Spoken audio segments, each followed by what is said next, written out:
No nonsense gin drinking. All gin and a surprising amount of nonsense. Hello gin lovers, welcome back. I am Monty Freeman. Today, my friends, I know I always say at the start of the video I'm extremely excited, but today I am very, very excited because, my friends, we have a return of one of my all-time favourites. Those of you who have watched my channel for a while may remember the Indian gin, Greater Than Gin, which was a massive hit in my world and indeed in everybody's world, I believe, because it was just an exceptionally brilliant, simplistic but wonderful, tiny bit of orange in there, and it was just really, really nice. It was my and Narissa's favourite go-to gin for a good while, and indeed it was from Narissa's home country of India. I'd never had an Indian gin on the show before. I think I've had two now. However, this is the third because this is from Greater Than Gin. However, this is possibly one of the weirdest and most unique gins we've had on the show. Let me just introduce you to it, and you can see if you can guess the unique and weirdness to it by the name. It goes by the name of Broken Bat Greater Than Gin. Now, broken bat, what could that possibly mean? Well, I shall tell you, my friends. This is made with broken cricket bats. Say what?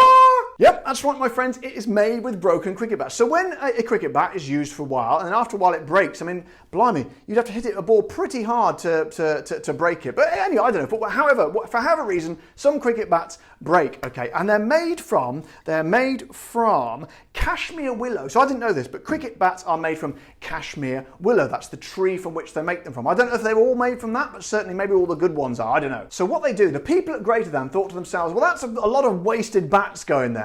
Can we do something clever with them and get a bit of flavour out of them? Wow, they soak the gin. No, they soak the bats in the gin. They put the bats in with the gin and it absorbs some of the flavours of the cashmere willow, which apparently are good flavours. I don't know. I've never tasted a cricket bat before. Maybe I should. And as you can see, look at the colour of that. It's absorbed the wood probably in much a similar way, I imagine, to when you have barrel-aged gins. They soak up a bit of that of the barrel. It's probably a similar process. But what an original idea. I am so excited to try this. Not only because, obviously, as I say, Greater Than is one of my favourite gins of all time on the show, but also that's probably the most fun and weird and unique sounding gin I've ever featured, and I can't wait to try it. But before we do, my friends, I have to thank another one of my my wonderful legion of loyal viewers who have joined my patrons and become show supporters. So thank you very much for Eroind. Eroind, you are an official supporter of the show. I am forever in your debt, and I salute you. Also, guys, I just wanted to let you know that the video you're watching right now, you're probably thinking it was edited by a consummate professional such as myself. However, it was actually edited by my 8-year-old nephew, Monty Freeman. He does a brilliant job, and I think he's going to be clearly a very talented editor in the future. So, and if you wanted to congratulate Monty on his brilliant editing, please feel free to write a comment to him in the section below. So let's find out a bit about it. I'm just going to read the bit on the back of the bottle, which I've taken a picture of here. However, as we know, I do like to do the accent from where the gin is from. And also, as we know, we live in a crazy world now where if I were to do an Indian accent, I would get cancelled and taken off the show and hounded and dragged through the streets being beaten with big sticks, which I think we can all agree is a very sad thing. I've done every other accent under the sun, no one seems to care, but however, people, my regular viewers on of this show will know that I do have a secret weapon when it comes to doing the Indian accent, because my wife Narissa is in fact a genuine Indian person, so I shall get her on to read it for you, or for me, or for both of us, for all of us. Sorry about the wait here, she's such a diva. She always takes ages to come to set. And finally, here she is, ladies and gentlemen, the lady you've all been waiting for, the person that most people, my viewers, seem to like watching more than me. It's Narissa! I'll put a bit of Bhangra music over the top of that when you come on. What? You don't like Bhangra? Oh, right, sorry. Here's Narissa, ladies and gentlemen. That's it, get in the centre of the shot. Oh, thank It's you. a bit, aren't you hot in that jumper? It's a bit warm today. I'm a bit, but it's all... It's open at the back. In the back. Open at the back. Excellent, excellent. Right, and I see you've brought with you I brought a bat. Is it a broken bat? One of the many broken ones in How's our it house. broken? It looks alright to me. Looks a bit shabby. That bit's broken, but I don't think they make it out of the rubber. I hope not. Anyway. I hope not. Anyway, in case you're wondering what a cricket bat looked like, that's a cricket bat. So Narissa, all I need to do, right? Do you want to read off the back of the bottle, or I took a picture of the back of the bottle there? It's easier to read. I'll read off the bottle. bottle. Really? Yes. Show off. Test my eyesight. Excellent eyesight. Here we go. So use the microphone here. We've only got one mic. High tech on this show. A cricket bat is a thing of beauty Certainly is. until it breaks and is relegated to a corner of the house, like this one. Like this one, yeah. We have given these bats a second life by giving them a nice shave and soaking them in a vat of our gin. Oh, I wish someone would give me a nice shave and soak me in a vat of gin. I shave his back sometimes. You do not. Oh, yeah, you do. She does actually. Yeah. Yeah, like a sheep. The bats might be gone, but their spirit lives on in this bottle. Wow. Ooh. So I wonder how many bats have laid down their lives. Well, they didn't lay down their lives. How many bats have been destroyed in the process of creating this bottle? They should put no bats were harmed in the creating of this bottle, but they were, weren't they? Definitely harmed. Yeah. Anyway, I like to think it's what they would have wanted. So Narissa, thank you once again for coming on the show, and I know people love it when you come on here. You've probably got your own bunch of followers. I've probably increased my subscribers by a few now. But anyway, Narissa, ladies and gentlemen, gentlemen, ladies and gentlemen, Narissa, thank you. Round of applause, I think. Yes, I'll put some artificial applause on this to make it a little bit more. Right then, my friends, that was a bit of Narissa for all you Narissa fans of Narissa fans out there. Fans of Narissa fans? Fans of Narissa. People who are not Narissa, you know what I mean. Let's fanny around no longer and get the top off and get some of this in the gullet and in the nose. Sorry, for those of you who are not regular viewers, just to warn you, I can break into song at any moment. So then, let's get this little top off, shall we? Peel that bit off. I like to tease the little cap bit off. The peel goes that way, the top goes that way, and we do have a cork. So we know what that means. It's the Indian cork test. I almost did an Indian accent there, but just about stopped myself. The Indian cork test! So, do we have a squeak? Hang on a minute. Oh, it's a very smooth glide, but no squeak, I'm afraid. So, get that on the desk there. Here we go, full pull. Oh, I tell you what. That was an excellent. It's a slightly smaller cork than usual, so I was expecting a slightly smaller sound. However, that was very, very pleasing. A rather loud and confident cork pour, but of course, we all know it doesn't really matter, does it? Because we all know it's just a bit of fun. Right then, let's get this goldeny coloured gin into the glass and get the nostrils in. So nostrils going in.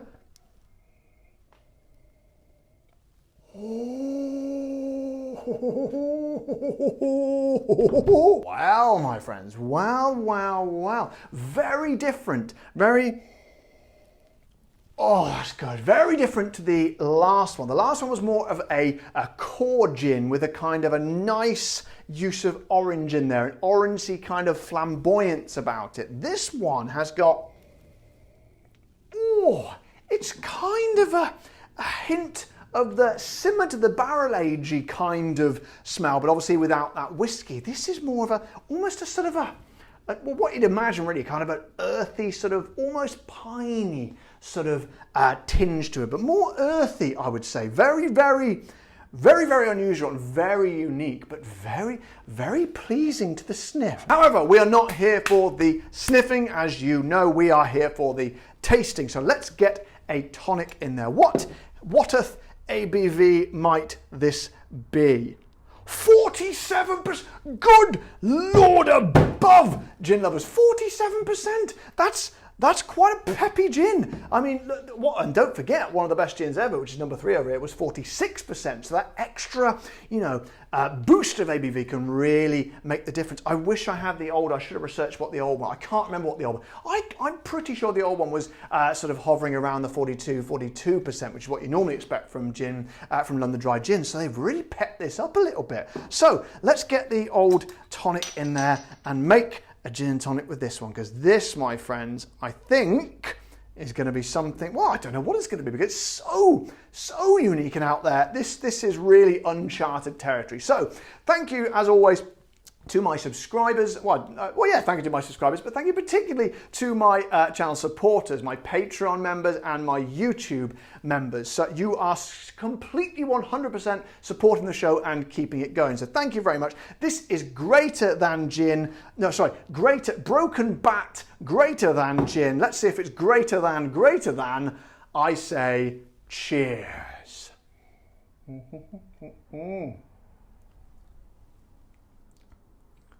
Oh wow. Well, if I could quote Homer Simpson, wellity. That, my friends, is something else. Where do I start? First of all, it tastes nice and strong. That extra punch of ABV is really doing its work, and it gives it a nice, warming, reassuring feeling that you're drinking, I want to say a man's drink, you probably can't say that these days, but, a drink with balls, you probably can't say that either, but I think you know what I mean. And secondly, you do feel that nice, familiar kind of breeding of the original Greater Than Gin as well. That just nice base of all the classic gin flavours working perfectly in harmony there, which is very, very good indeed. However, you also get this really unique kind of slightly tangy